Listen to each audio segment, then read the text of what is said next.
Let's get back to the drive on the home of the Sens, TSN 1200.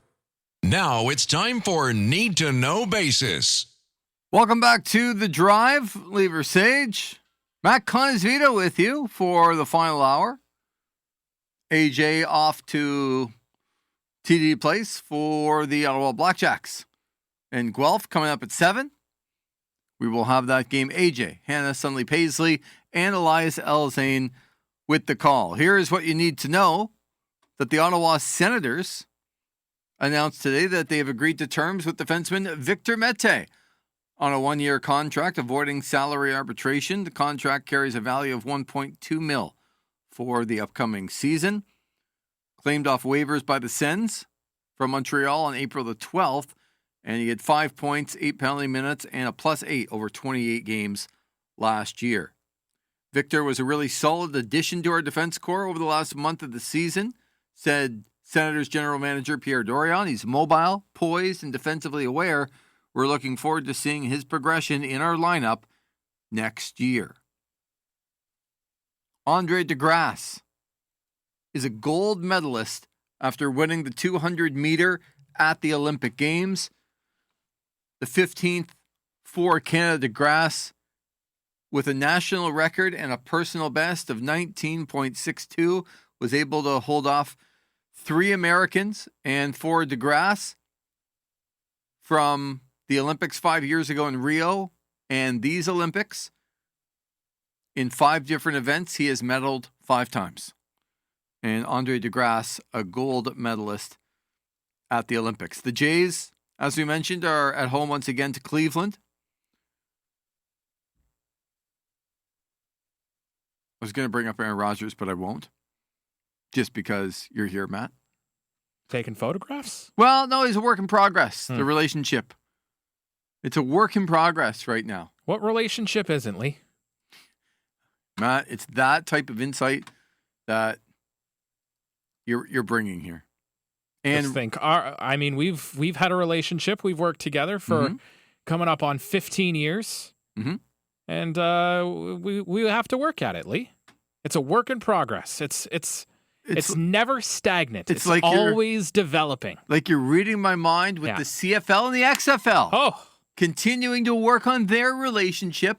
Randy Ambrosie, the day before the season starting, saying they have not closed the door on partnership talks with the XFL.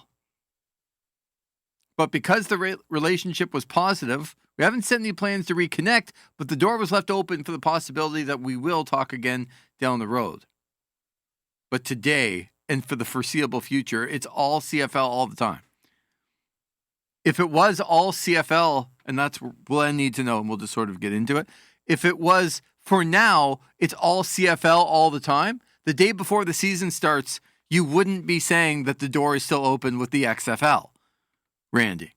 And coincidence that ESPN announced today that they will have each and every one of the 68 games in the Canadian Football League on ESPN2, ESPN Plus, ESPN News. But in some way, shape, or form, they will have all the games.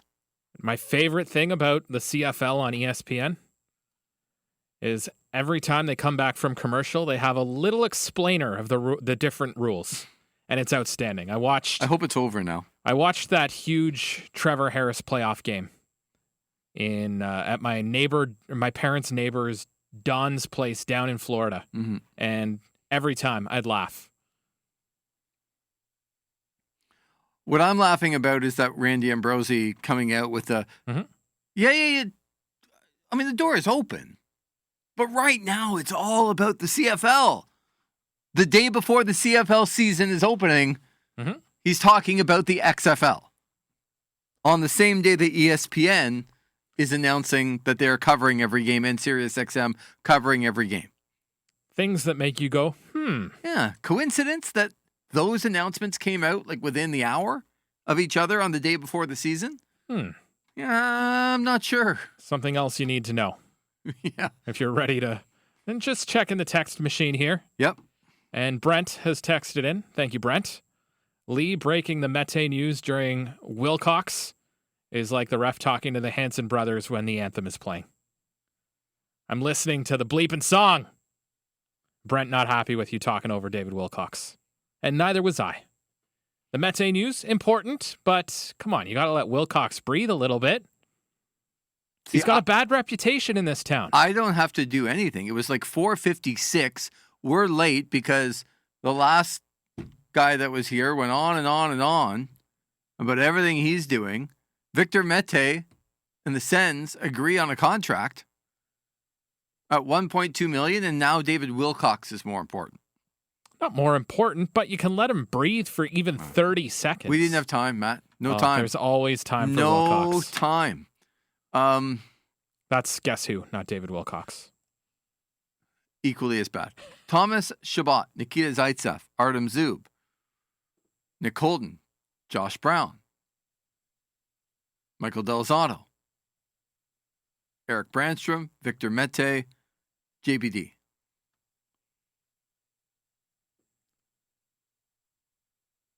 Nine guys. Two of them, Matt,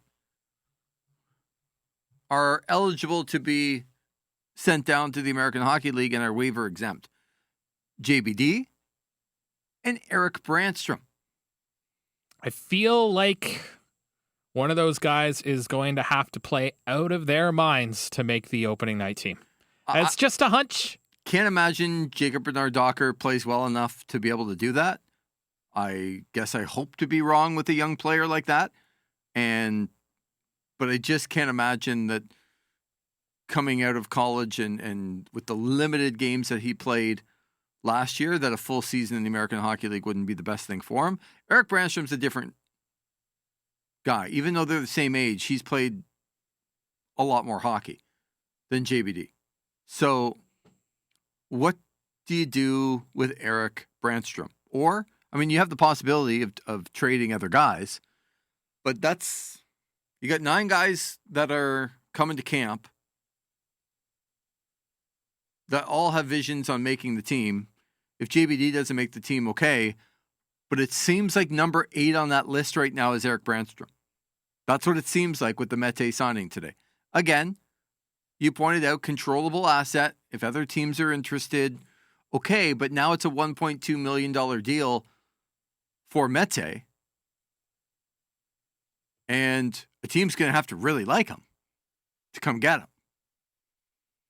And the Ottawa Senators have the best look right now at what he was able to accomplish for them playing under DJ Smith in their lineup. They have a better idea of what Mete is than the other NHL clubs, I believe, right now. So, I mean, it's great to go into camp, to have some spots up for grabs. But I don't see Josh Brown going anywhere with the way that DJ Smith used him last year. You? I don't think so. I think he's definitely a guy the coach likes. Nick Holden just got here. Mm-hmm. They just signed Michael Del Zotto to a 2-year, $4 million deal. So wee bit crowded. Chabot, Zaitsev, Zub, they're not going anywhere. Eric Brandstrom's going to have to play really well to make the team. And it's not a bad thing. If he's here. Now, is he part of a plan to do something else before the season begins? Don't know. But when you say, is it a bad thing? I don't know if it's a bad thing or it's a good thing. You always have to make people earn their opportunity. So that is a good thing. And how much of Brandstrom are we holding against him because of what Pierre Dorion said when he acquired him? Because that certainly ramped up the expectations a lot. Yeah, I guess. I mean, he was still a first-round pick that had a lot of potential. He's a 15th overall pick in 2017. It's now 2021. Mm-hmm. So you're right. The expectations were there, but Vegas didn't want to let him go. And now you have a guy that has had time to perform. I wonder if he feels like he's been given a fair shake. You have to earn your opportunity, but Keep him away from Logan Brown. Or No, Logan Brown's agent. I just wonder if he feels that way. Yeah, but has he shown you anything that makes you think he deserves to be an everyday NHLer? And do you think he's been given at least some opportunity to try and show that? And he hasn't quite shown it yet. Okay, my answer to your question is yes, he has. I'm not... Look, last year, everyone was... We look at all these defensemen we brought in, and big, rugged defensemen. And Goodbranson was here, and Colburn was here. And it's like, oh, look at the veteran experience and the big guys. And you know what? Brannstrom was better than those guys as the season went along. Mm-hmm. And those guys, one by one, ended up leaving. Mm-hmm. And Brannstrom was better. Now, I'm not saying that Holden coming over in the trade and Michael Del Zotto signing here are the same thing as Goodbranson and Colburn. Who's the other guy I'm missing from last year? Big guy that they ended up letting go. I'll remember him in a minute. But there's 3 guys that they brought in. And then Brannstrom ended up being a little bit better than all of them. So my answer to that is yes, but it doesn't mean that's the club's answer. Or it doesn't mean that's your answer or anybody else's. I think he's played well enough to just earn some ice time in a top 6 role to go let him play. Every time he was on the power play, he got on with 20 seconds to go. Well, it's tough to do anything if that's your specialty when you're getting on with 20 seconds to go. So I wonder what the plan is for Erik Brannstrom. Interesting to find out.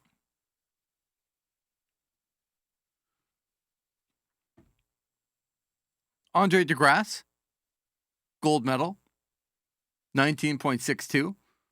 And really, we talked about it off the top of the show, but it's still, you know, when you've been in 5 events and 2 Olympics and you've medaled in every single one of them and now winning gold in the 200 meter, 5 years in preparation for the event, bronze medal in the 100 meter earlier this week. Just an incredible achievement to have 5 medals. He still has the relay to be a part of as well. Possibility there. But it's been 93 years. 1928, the last time a Canadian won the 200 meter. Pretty amazing for Andre DeGrasse. Matt, I have to get to this. Okay, because sometimes the Olympics go on and you just marvel at the way the athletes are focused in on sports that aren't necessarily the sports that we cover on a day-to-day basis, right? And you watch some of these other events and that is so much time and effort and preparation to do something that the rest of the world just can't do. And honestly, I marvel at a lot of it. But I have to tell you. Speed walking. One of the goofiest looking things of all time. But you've got an issue here. Well, speed walking's one of them, for sure. And I'm sorry for the speed walkers out there. I just wonder about somebody having to judge whether... Like, they go so fast, it's really hard to tell that one foot's on the ground at all times, because that's the rule, right? In speed walking. And when you have to do that over, like, a 40K... We have a controversy. You got to go British when you're talking Olympics. But just judging that. Imagine being a judge in the speed walking contest. Okay, Matt, you have Lever Sage. That's your participant, and you have to judge in 42K. At one point, did I ever have both feet off the ground for 100th of a second? I think that's difficult, but that isn't my biggest issue right now. I'm wondering about the steeplechase. And I get the history of it. I do understand that a lot of these events have so much history and tradition in them.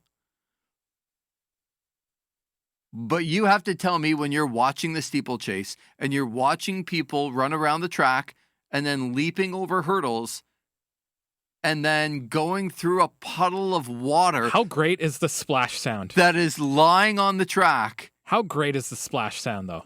It just doesn't seem like this is something that needs to be here anymore.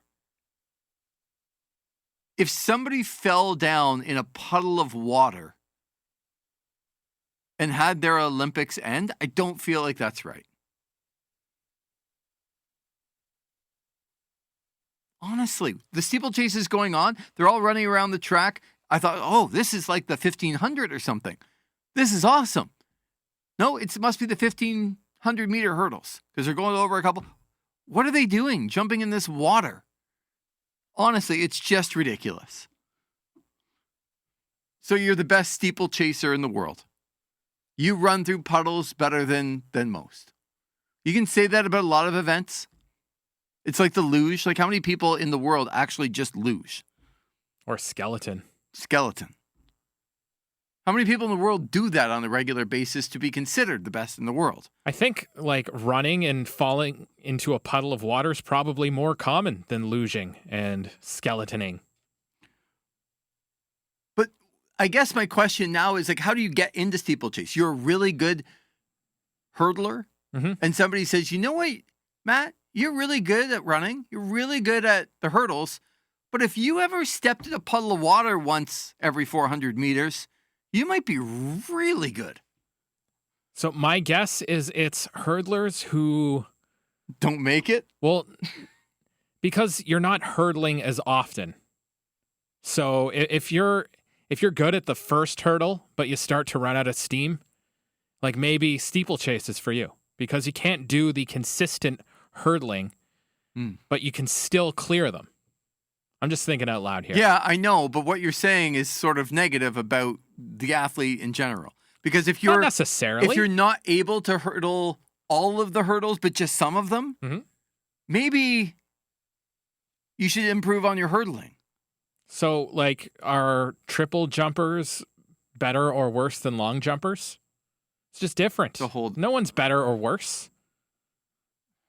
I mean, if a gold the medal steeplechase is never going to be like a marquee event because it's a little goofy. But there are a lot of Olympic events that are a little goofy. Like, think about biathlon in the Winter Olympics. I'm going to ski and then shoot. That actually makes more sense to me. Sure, but it's still like... Because it's... So you've got to be the best skier, but also the best shooter. You have to be the best person at raising your heart level and then decreasing your heart level. Right. That makes sense to me. Okay. Stepping in a puddle of water every 400 meters doesn't make sense to me. I'm going to step... You don't hurdle it. You just step on this ledge and then you go into the water and then you hope to come out and not slip. I don't understand. I actually don't get it. Yeah, I don't have a better explanation for you. But getting a text here, steeple is for distance runners who can't be great at 1,500 meter or 5,000 meter runners. Okay, then go into hurdles. Simple. But distance runners. Yeah, hurdlers aren't like long distance. What's the longest hurdles? I think there's a 1,500, isn't there? Okay, I would have to look that up. I don't know the answer to that. The 400 meter hurdles at the Summer Olympics is the longest hurdling event. Okay. So, why can't we just extend the hurdles and because it's impossible. Remove the... Do you know how much energy it takes to jump over hurdles, Lee? Could you do one? Okay. Matt, okay, let me say this a little bit more clearly. Can we remove the puddle of water from the Olympics?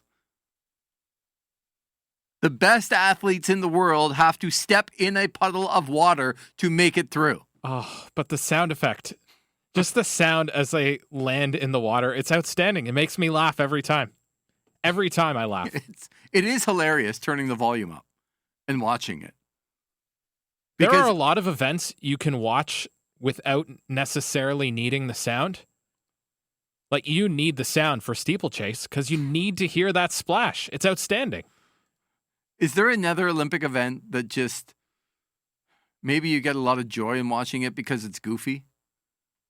The rock wall, I don't understand either, personally. It's like 7 seconds of rock climbing. 7. Sometimes, if you're really good at it, it's 6. So, again, I can sort of get into it, and I understand that people would have to be quite high in the air if they were going to do it for any length of time because they're so good at it. But being the best rock climber in the world when you're doing it in 6.5 seconds, I don't know. Maybe I'm just being a little bit grumpy today. That's allowed. But I mean, the day started off with the gold medal. You deserve to be grumpy today. It's a Wednesday masquerading as a Tuesday. Is it ever? It's a beauty day out there. It's masquerading, all right. You're just being cranky. Well, for those that will sit down tonight, maybe watch a replay of the steeplechase. Maybe a little, they don't call it rock climbing, it's sport climbing. If you're sitting down to watch steeplechase, just take my advice. Make sure you got your volume cranked because, again, it's outstanding. Now, do you think, what's his name? The UK swimmer? Is it Tom Daley? Who was in the crowd at the diving event knitting? Oh, right, yeah. Do you think he knits watching the steeplechase? Because that's jumping into water too. Gotta stay busy. You know, you can accomplish being there and He's got an Instagram for all getting his a nice knitting. He's become an internet sensation, and I couldn't remember his name for sure. I'm 99% sure his last name's Daly. I think it's Tom. I've also made another mistake that the race walking is 50K, not 42. I thought it was like a marathon. It's an extra 8K of monitoring. Exactly. I thought it was like the marathon where it's like 42.2K because it's just 26 miles, just over 26 miles. But it's actually longer than that, the race walking. It's 50K. Speaking of races, when are you doing your Duclair bet? The second I get my plantar fasciitis, Matt, that I now am going to the foot specialist to see. As soon as I get that wrapped up. Oh, boy. And It's never happening, folks. And my feet don't hurt on a daily basis. It's never happening. You know folks. what? You know what? So the second I brought this up to people too,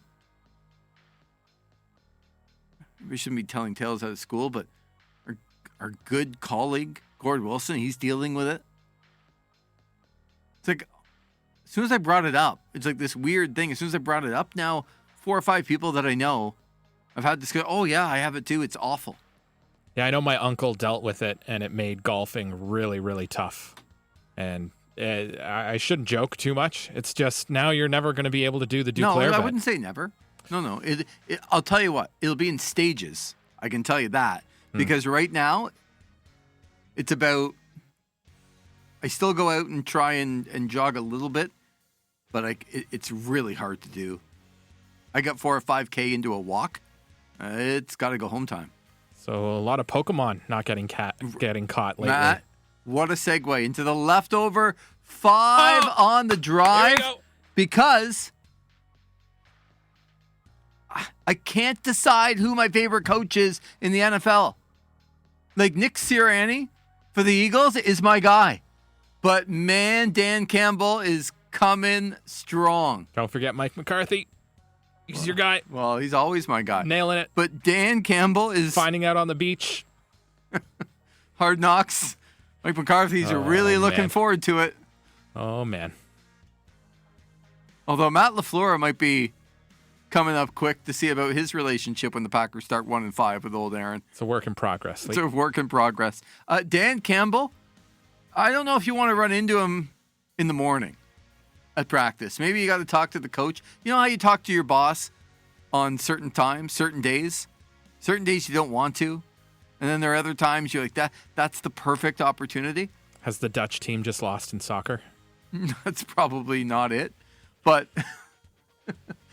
you might be able to get away with more at that point. But I think if you're a Detroit Lion, you want to wait till like late afternoon to talk to Dan Campbell if you need something. We'll explain why. I got a coach story too. Oh, we'll explain why in the leftover 5 on the drive. It's coming up next here on TSN 1200. It's time for the Leftover 5 on the Drive, a fun look at weird and wacky happenings in the world of sports. Brought to you by St. Hubert Barbecue. Welcome back. It is time for the Leftover 5 on the Drive. 5 fun, frivolous stories, all brought to you by St. Hubert, St-Hubert.com. Your chicken, your ribs, your fries, your sauce. 2 types. Of coleslaw, creamy and traditional. Mm-hmm. I'm a traditional guy. Change it up with the creamy. Very, very, very rarely. I like going traditional. But whichever you prefer, they've got it for you. The little yellow cars with the red tops. They deliver right to your door. Contactless delivery. You can drive through Riverside and Hunt Club. Visit the original in Orleans. You can go to Saint Laurent or Saint-Hubert.com. Matt, you were here today when AJ came in. I was. Yeah. Did you notice that he was a little bit more, he fired up, right? He was jacked up today. I don't want to How would you say too much. He was a little out of breath, a little flustered. He had run in. Mm-hmm. There was maybe an incident on the street. Right. But so he ran to work and he was fired up. And he remained that way. Mm-hmm. He was bringing it. Now, again, he's only here for 240 of the 4 hours. But he does have a broadcast tonight. But he was fired up. He was in rare form today. Mm-hmm. Reminds me of the head coach of the Detroit Lions. Because today, like Dan Campbell is already, he hasn't coached a game yet. And Dan Campbell has been in the news numerous times. I hope his team is as good on the field as he is in press conferences, because there's another doozy today. Dan Campbell explaining what he gets for his coffee order. Well, normally what I do is I'll get 2 venti. I go to, Starbucks, I get 2 venti of the pike with 2 shots in them. So black eye in both. That's what I come in with. That's how I start the day, so. If you're not fully initiated with Starbucks, Which I'm not, because I go into Starbucks mm-hmm. or another, doesn't have to be Starbucks. It could be somewhere else. Mm-hmm. But if it's a fancy coffee store, could I have a medium coffee, please? With 2 milk and 2 sugar or something like that. I don't know what the venti and like the wet. You can give me a wet half soy. Like, I don't know all the terms, Matt. So explain it to me right now. What Dan Campbell? A venti is like their extra large. Okay. Venti means 20, but apparently, so 20 ounces of coffee. Yep. And so I don't know exactly. He says he gets 2 of them. pike. Right. So that might be the blend of coffee. I'm not entirely sure. But on top of his 40 ounces of coffee, Mm-hmm. he's adding 2 espresso shots to each of them. So that's, for if you're counting at home, 40 ounces of coffee and 4 espresso shots additionally. That's how he starts his morning. It's a lot of caffeine. And he's reloading, right? Like, and that would be my follow-up question is, how many coffees do you have a day? Because if you're starting the day with 2, Mm-hmm. like there's no way that's all you're having because the crash would be insane. Yeah. You have to level out that crash. So could you play that one more time? I want people to listen for a couple of things here. The sound effects. Yeah. Number 1, the sound effects.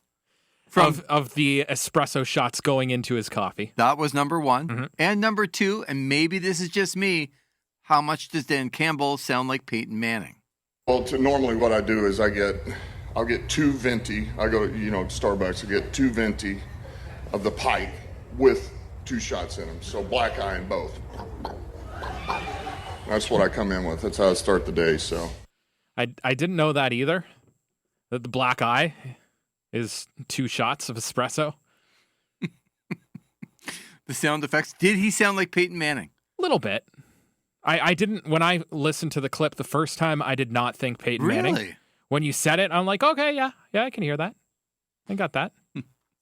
Oh, I don't know about Jared Goff and the Detroit Lions on the field, but I know I want to listen to their head coach after the game. It's going to be a battle between the most must listen to post game conferences are going to be Nick Sirianni and Dan Campbell. We just don't know the order yet. But the exciting part of all of this is I feel like in a 16-game schedule, I'm going to put the over-under at 20 of the 32 times. They're going to be in losses. Like the Eagles are going to be terrible. Oh, can't wait. And the Lions? I don't think the Lions are going to be good, although I don't know. I don't care what the relationship is, work in progress wise with Aaron Rodgers. He's not losing to the Lions. No. We know that. You know that. Unfortunately, I do know that. Happy can't National wait. Chocolate Chip Day, Oh, by the way. thank you. Yeah. You a Okay. chocolate chip cookie guy? Yeah, I'm a fan of chocolate chip cookies. Yeah. How can you not be? I'm not a monster. I do like oatmeal raisin too. And Matt, I know that can be a hot take. No, it is. No, it's a delicious cookie. No, it's not. Yes, it is. Matt, replace the raisins with chocolate chips. The and only it's fine. The only issue with an oatmeal raisin cookie is if you're expecting it to be chocolate chips. But if I know I'm getting an oatmeal raisin cookie, I'm excited. It's delicious. There's a lot to love. All right. I need to move on from that because it's not a hot take. It's just a bad one. Oh, no, it's not. So Yeah. Niners? Yeah. Did you see the report from Peter King that the team gave every player on the Niners an iPad so they can study plays, study the playbook, Okay. This makes sense. and they're able to track how much each player has used their iPad. This is information we need to know. And of the 90 players in camp, Okay, Matt, I have not seen this story. Mhm. I literally have not read a word of anything that has gone on. okay, Can you please tell me that Jimmy Garoppolo is 90th? I don't know Jimmy Garoppolo's number. Okay. I do not. But I do know I really wanted that to be the case. I do know Trey Lance's number. It better be in the top 10. Of the 90 players, Trey Lance has registered the most minutes. Yeah, I was going to say. He's a work ethic guy. I was going to say, if this is out of the top 10, we got a big problem. Well, Trey Lance, number 1, and Kyle Shanahan was asked if he knew about that. I don't know. I actually haven't heard that. Someone mentioned that to me before I came in, so someone must have mentioned that to Peter. So I'm sure Bracken told probably Lynch that or something, which is cool, but I also know how electronics work. You can press play and watch a movie while that's just going next to you and act like it was on for 8 hours. So how they are, I mean, that's why I don't ask everyone's hours. I kind of just see, are they prepared? And it wouldn't surprise me because he seems prepared each day. Coach a little too savvy, potentially. Could watch a movie, have it just on play. Yep. You're not Do you- getting do- anything past Kyle Shanahan. Do you think in the NFL guys try to get away with that? Like I if think you're some of them do. if you're a vet, right? Not a rookie, not a guy on 1 or 2 years experience. But if you're, I don't know, Aaron Rodgers. Oh, stop it. Aaron Rodgers watches more film than anyone. Oh, of course he does. You know what? You missed a really Do you know how good much week. film he watched to host Jeopardy? Come on, he's maniacal. He's a maniac when it comes to prep. You can't take that away I'm from really him. glad you. He's a maniac in other ways too. I'm really glad you weren't here. Yeah. When I had kind words to say about Aaron Oh, Rodgers I missed it. last week with his press conference. So I'm glad you were not here for that. Who was I listening to? I think I was listening to Brent Sobleski in the box today. And Yeah. They were asking him- Supposed to be on the drive last week. Mm. Ditched us for Lloydie. yeah, what can you do? Yeah. He's a wrestling guy. Yeah. What did he say?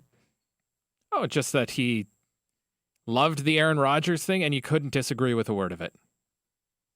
And it pains me as a Packers fan, but I mean, when you love a team, you see their warts more than the average person. I'm sure you have a lot of things about the Cowboys that you hate about them, even though you love them, right? It's a really good point you bring up, because that's why when you have a favorite team, you think that they're going to lose every week because you see their faults, where other people are just looking in. And like, I look at other teams and go, actually, no, they're pretty good, because I really don't know. Exactly. Yeah. Just like the Ottawa Red Blacks, as AJ was ranting about Saskatchewan and Manitoba today, and the people there not knowing what's going on here in Ottawa. Well, hard to disagree with anything Aaron Rodgers had to say. I want to move to baseball. The audio wasn't great for this.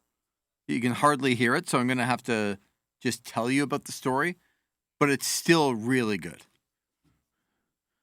So the Philadelphia Phillies are playing the Washington Nationals earlier this week, and it's the ninth inning. Phillies are down.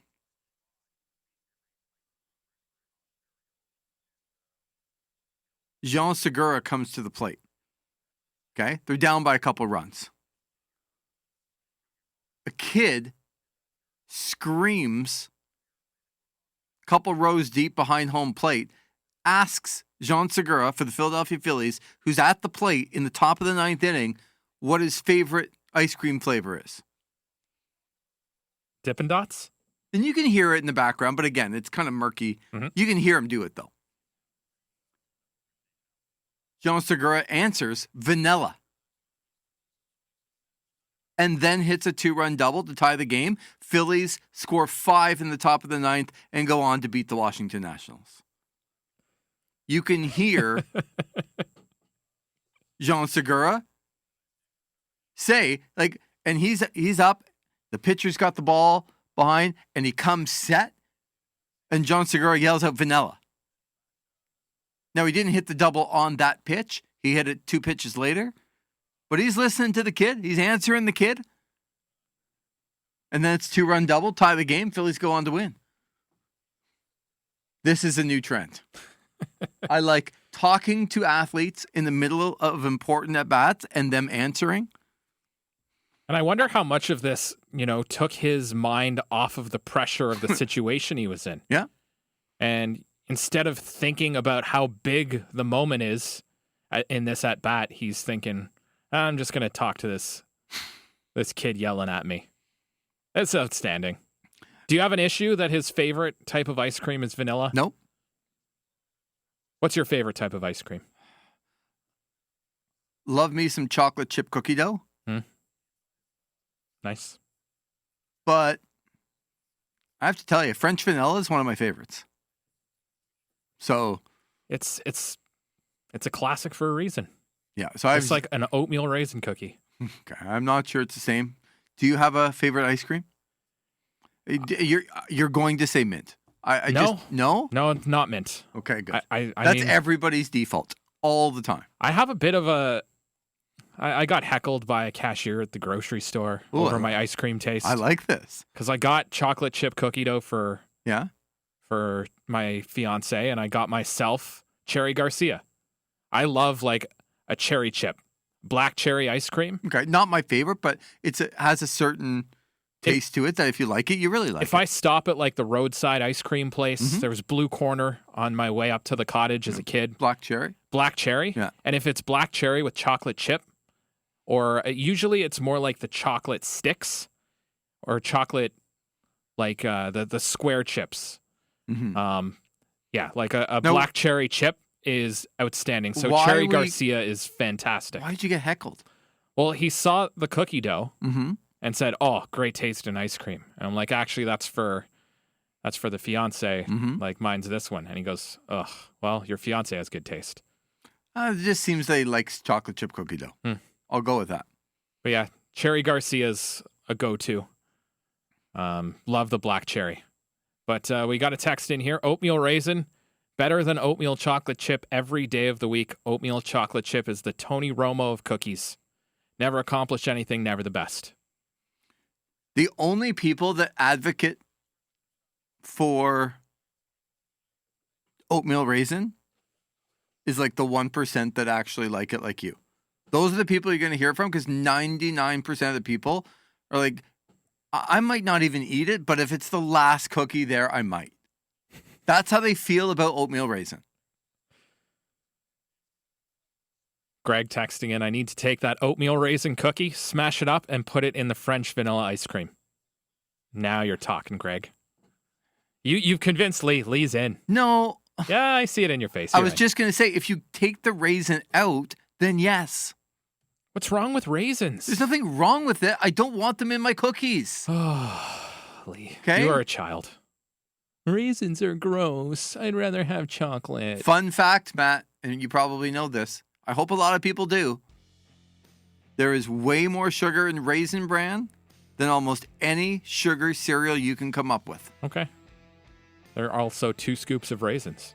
I know, but it's kind of promoted like a healthy alternative. You get your bran, get your riboflavin.